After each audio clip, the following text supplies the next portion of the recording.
Yeah, just I see these paths, these systems, the governments and the people, and it just seems to me like there's one guy, unseen, unheard of, unnamed, who has a body here, who kind of pulls the strings. It just seems more than obvious to me that it's people will say, well, the U.S. government's in control, or they'll say that the president or the Queen or the Pope or somebody like that, but the more I look at it, it seems very obvious that there's an unseen entity, and I just figure that that's the governor lord of the physical who kind of pulls those strings. I don't have a name. I don't want to have a name. I'm just having a perception that there's a dude that's sort of behind the scenes, pointing people what to do, telling people what to do, and playing the role of like Jot and Ranjan or the Cal in the physical.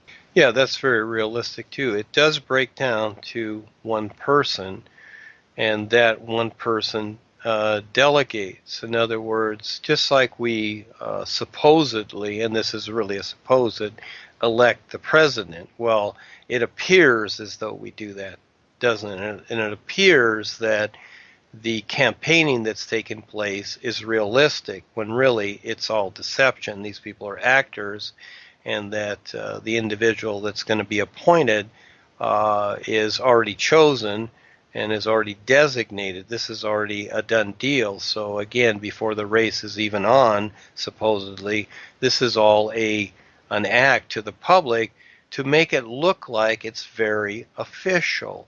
So the public is taught a particular process. It's like the monetary system. It's taught that it's a very complicated system when it's really very simple. You just print the money and you got money, and that's really all it is. It's not a process. It's not some huge mysterious process. And yes, there is one person that those people that are deceiving mostly deceive the supporting public. Most of the world is supporting these people. Yes, they themselves agree to one central reality. It's like the kings of old. Usually the king in the more Gothic days or the old days or the ancient days, which really aren't that far back, and still it holds place today. They were the strongest individual. They fought their way. They were usually in combat with others. They got their friends and whatever, created their armies, and they became the strongest person. It's kind of like a good example is in the movie Highlander, which was decades ago, which was a cool movie, and that is there can only be one, and that is this is how it is. And so for these individuals to get along instead of fighting with each other, they come to an agreement and they say, look, okay, we'll nominate somebody, and that person can be one because we're all here doing the same thing, and that is we're deceiving others to have them as a support system. So why should we fight amongst each other? Why don't we just agree to somebody that basically decides for us in our favor? Because then we all get a share and we don't destroy each other, and then at the same time we support each other and we do our own different positions to influence the public in a particular way so they support us. So you have many influences out there instead of just one. And in the old days, you might say, would you say in the old days or the ancient days, it was basically the king. And the king was to trust certain people and individuals, but the king started to set up his hierarchy.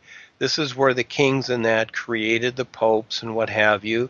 Again, they created other defenses in their favor, so they created these different factions, and this is what the reptilians did. They created the religious factor. They create many sides as, to become their allies, and it becomes a defense mechanism to protect themselves and at the same time get the public to agree to these different factors, which it all filters to them, which it filters to the one person. So it really doesn't matter who this person is. This is just how it is. Just like in the United States, it appears like the president is the one ruling factor. Well, this is what people think. It's like, well, he's the president. He can do whatever he wants. Well, in a way he can, but in a way he can't. And that is that everything that he does is based upon agreement. In other words, when he gives an order to the army saying that we're going to invade this country, well, if the army decides to, or the military, let's just say, because then you have the Navy, the Air Force, the Marines, the Army, etc., whatever, the reserves, if they don't agree, then he has nothing. You see, it's all based upon agreement. But if they agree, it appears he has the power like nobody else. And this is a false power because it's all based upon agreement. It's just really that simple. There's no power involved. There's just simply agreement. And this gets back to the tap lining also. People agree to the tap lining consciously and mainly unconsciously by the very fact of how they're marketed with things and by the very fact of how they agree. In other words, they see a cute commercial or they hear pretty speeches from the religious, political, spiritual, so-called masters, gurus, leaders, what have you.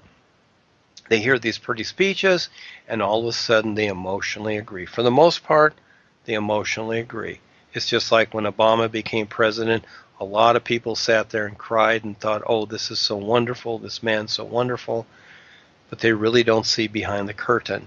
They don't see what's really going on. So by the very fact, and especially how they emotionally agreed, well, they are tap-lined instantly. Because again, they've just opened themselves up, and it's like they're saying here, take me, I'm yours. You see? Instead of waking up to who they really are. So there is no difference between any of us. In this world, we look to identity. We look to titles and positions. A person that goes through the process, the invented process that's been invented here of the schooling system and getting their degrees and their diplomas and their PhDs and whatever. And people think, oh, this person's very special, he's intelligent, or he's whatever. It's basically a memorization system is all it is. That's all it is. And so it's just a bunch of bells and whistles that look good, but people accept the idea and the identity and the so-called marketed officialness of these things. And that's not negating it. Things are taking place here. Again, it's about agreement. It's not right or wrong. The Indians, they survived fine. They didn't have diplomas. They didn't go to schools. They didn't have money. They didn't have governments. They didn't have standing armies. They didn't have any of these things. They didn't have vaccines. They didn't have chemtrails. They didn't have microwaves. They existed fine. They didn't have pharmaceuticals. They didn't have smart meters. They didn't have policemen hiding behind bushes, giving them tickets, etc. They didn't have any of these things, and they survived fine. But in this world today that's been created such, people have agreed that, oh, we need this. And for the most part, you see it all the time, and the more complex society gets, people are all of a sudden deciding, well, we need more laws, that because we don't like this and we don't like this and this is good, this is bad. So we need more laws that help us, have more freedoms in our life. And what people don't see is that the controllers like this, they'll create as many laws as you want because really the laws restrict people. They do not provide any freedom at all. There was a basic idea with the Indians as an example. They had guidelines, etc., because they work with the natural environment. Today we have this officialness to where you're penalized constantly if you don't obey the law. And again, the law becomes an interpretation also. And this is where we have court cases and trials and the process that people go through, all this drudgery. Because again, the reptilians and the elites, the one world order, they created all these systems. They created the legal system. The guise of the legal system is that it's to protect people, but it's actually set up to protect them, and eventually they can take everything you own because they decide so, and you must go along with their officialness. Really, it's a marketing ploy altogether. Because again, did the Indians have a court system where they did this? Did they have arbitration? Did they have probate? Again, as people become married, the interesting thing is through the marriage contract, the so-called legal marriage, now if people want to be divorced, they have to go into the courts, and it takes a process. You have to hire lawyers. Again, you're agreeing to their system. Did the Indians do this? Did people, if they wanted to leave each other, did they have to go through divorce court? Again, it's set up by the system, and people agree to this system to where realistically they don't even have to get married, but people are intimidated thinking that, oh, you're living in sin as an idea. Again, they've created these religious ideas to intimidate people because they want them to agree to being controlled through marriage, through divorce, through whatever they're doing in their life. So they create these different identities to get them agree. And at the same time, they're usually emotional agreements. And so what happens? They become astrally tap blind. So again, it's wake up or don't. It's just simply a choice. And realistically, no one has to wake up. They can stay unconscious and continue to be tap blind for more lifetimes and go through whatever cause and effect situation. So whether people believe whatever they do or not, they're still the effect, consciously or unconsciously, of what they're going through. And as long as we have bodies here, we're going to go through the effect of things. We're the effect of the food, the air, the water, the situation, the decisions of others. Yes, but we're conscious effect. And at the same time, we're consciously aware of how to, get beyond creation altogether. We're consciously aware of that, where most people, their idea is that, the aliens are going to come down and save them, or their saviors are going to come, or their gods are going to fix the earth from everything that they've been doing, and then it's all going to be rosy, and all they have to do is believe in their gods, go to church, sing stuff, and have the happy good times, and it'll all take place. Well, it really won't, but again, people can decide whatever they want because it's an actual doing of something. It's just like going to work every day.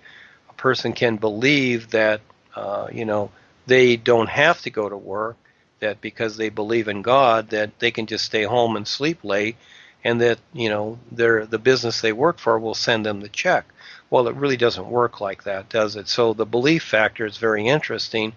But the systems here that have been invented, and those who control the systems, they've gotten people for the most part to utilize the belief, hope, and faith ideas, which are really superstition. And when you compare that to the sun shining, where does that relate? It doesn't. It doesn't make sense at all. And do the birds, as an example in nature, do they believe in things? Do they hope things will be such? Do they have faith in something? Do they worship and pray? Do they do any of the things that people do? And do they invent things that destroy their environment? No, they don't do any of these things. And so again, they have the instinct and awareness to where the humans don't. They're not making sense of their environment. So this is where we come in. We are making sense. We're willing to share this. But for the most part, we get resistance from people because they really are emotionally attached to their restrictions, and so they'd rather have restriction. And they have a right to that. So, again, it's a very interesting world we live in. So